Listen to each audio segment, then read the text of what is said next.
站住！冰箱里有人！快点！死人了！谋杀！对，冰箱里死人了！别动！我也出去吃！别动了！把电话关了。这也太吓人了吧！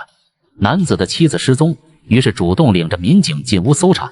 没想到上一秒还镇定自若的男子，在民警打开冰箱的一刹那，突然弹射起步，几个发卡弯甩掉3名民警，最后利用自己的专业技术消失在夜幕之中。冰箱里究竟藏着什么惊天秘密？跑男究竟有没有被民警活捉？今天的故事绝对紧张又刺激。白天不懂黑的夜，元宗陪你看世界。时间2021年8月27号，地点内蒙古赤峰红山区。王家有金银2朵花，王金花和王银花，姐妹俩的感情人人夸，一天不打电话或者视频就不得劲。然而王银花突然消失了2天，王金花无论如何都联系不上她，万分焦急之下，王金花决定驱车几百公里赶到王银花的家一探究竟。金银花的母亲索性在金花出门后当即就报了失踪案。令金花不解的是，妹妹失踪为何妹夫丝毫没有着急之态。警方接到报案后立刻赶往王银花的住处，刚下警车就恰好碰到了王银花的丈夫冯军以及王银花的姐姐王金花。当时王银花的丈夫语气也没有什么变化，并且主动表示说，如果要去我家，我领着你们去，给你们开门。后来一直到楼道里到他家门口，都是他主动领在前面，到门口到屋内还给我们开了灯，之后他才到那个客厅处等着。出警的3位民警，前面2位负责搜查厨房卧室，最后进屋的民警搜查储物间时发现了异常。我走进这个屋子口的时候，看见这个屋子很乱，很多的箱子，就是觉得像一个杂物间。但是我的左手边有一个冰柜，冰柜上面还有一个就是压在上面的箱子。正常的家庭可能就是说，冰柜一般上面都不放东西，因为不方便拿东西，所以我就对这个冰柜起了疑心。3位民警都聚焦在勘查工作中，丝毫没有察觉到冯军的异样。正当民警打开冰箱的一瞬间，我就随手掀了一下，但是映入我的眼帘就是一双脚，一个很小的女人的脚。由于民警们身上佩戴的警用装备很重，奔跑起来很吃亏，很快冯军就消失在视野里。民警估计他跑得不远，便随手拦下一辆车就开始追。哪块？抱歉，他跑着走不了太远。媳妇儿，你抱着他，左看右转是吧？不是，直走。人找不着了？他跑这么快，不可能啊！2名民警负责继续追逃，考虑到不能确定嫌疑人的人数，另外1名民警负责返回现场呼叫支援，并保护好现场。死人了！谋杀！对，冰箱里死人了！别动！我也出去吃！别动了！把电话关了。由于嫌疑人的家距离闹市区非常近，人口非常密集，各种胡同又多，不幸还是让嫌疑人给溜了。警方立刻调取监控录像，终于发现了这小子的身影。原来冯军先是悄摸爬上临建房的屋顶，待了约莫10几秒钟，可能发现没有追逐的声音，于是起身开始攀爬旁边的脚手架。照这么说来，嫌疑人极有可能还藏身在工地之内。于是警方立刻组织警力将这一片建筑工地围得水泄不通。形成合围以后，警方又派出精干力量进入工地内部实施搜捕。然而警方全力搜索了2个多小时，连嫌疑人的一根毛毛都没有找到，这小子会不会从哪个洞里钻出去了呢？然而负责监控视频的民警却给出了肯定没跑出去的答复。与此同时，负责外围走访的民警反映，这个冯军本身就是在工地干活的架子工，这些脚手架就像是长在他身上的一样，他在脚手架上穿梭可以说是如履平地，对这里的一切更是非常的熟悉。由此警方猜测他一定是藏在了普通人难以触达的角落。于是警方调整思路，重点排查建筑外墙脚手架，越危险的地方他就越容易藏身于此。终于当排查到6楼和7楼之间的外墙时，有民警发现了一条黑影在砖墙和脚手架之间的缝隙里。冯军见自己已经暴露，便做出了随时准备跳楼的姿势。你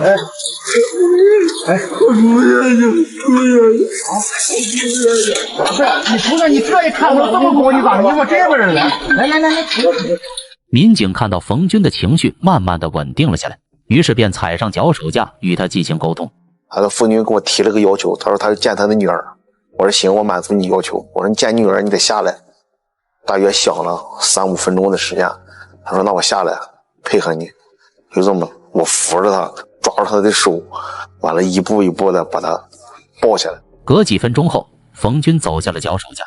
警方历经4个小时，终于将犯罪嫌疑人活捉。你干啥了？打我妻子。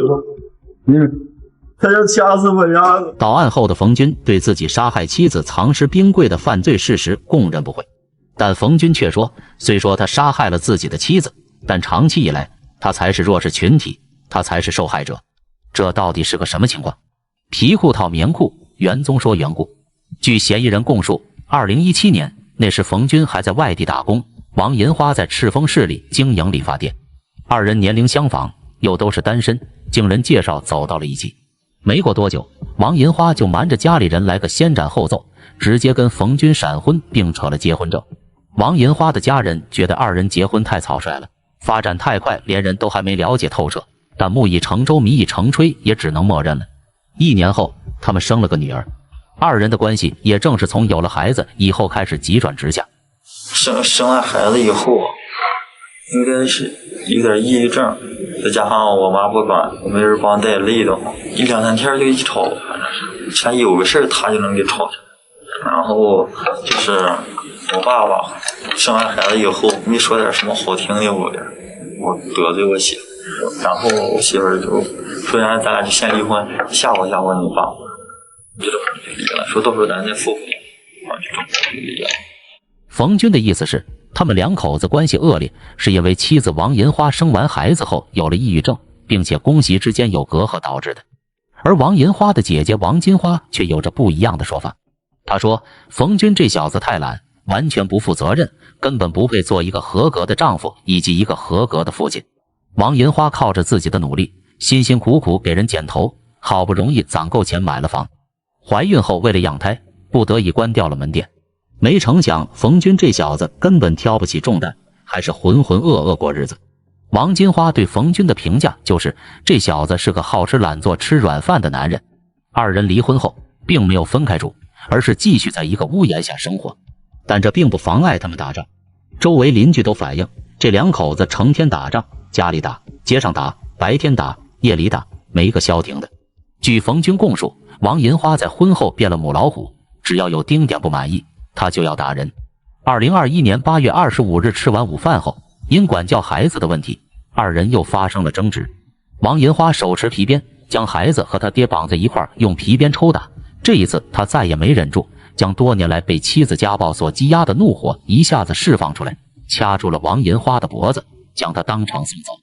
当然，这只是冯军的一面之词，真实与否已经无从考证。不过经过现场勘查，警方发现王银花被冯军掐晕以后，他并没有就此收手，而是残忍地用吹风机电线缠住他的脖子，将他彻底杀死。事后又将冰柜腾空，把王银花塞进了冰柜里。他说过互相都让点，说的你多干点，以后他一个妇女在家带着孩子，你多干点是吧？他说答应挺好，不办出啥不是。就那小孩还心太狠了。2022年3月30日，一审判处冯军死刑，缓期2年执行，剥夺政治权利终身，且限制减刑。这里科普一下，死缓后限制判刑的意思是，如果缓期2年内表现好，减成无期徒刑的话，实际执行不少于25年；如果减成有期徒刑的话，实际执行不少于20年。晚安，马卡巴卡。晚安，元宝们。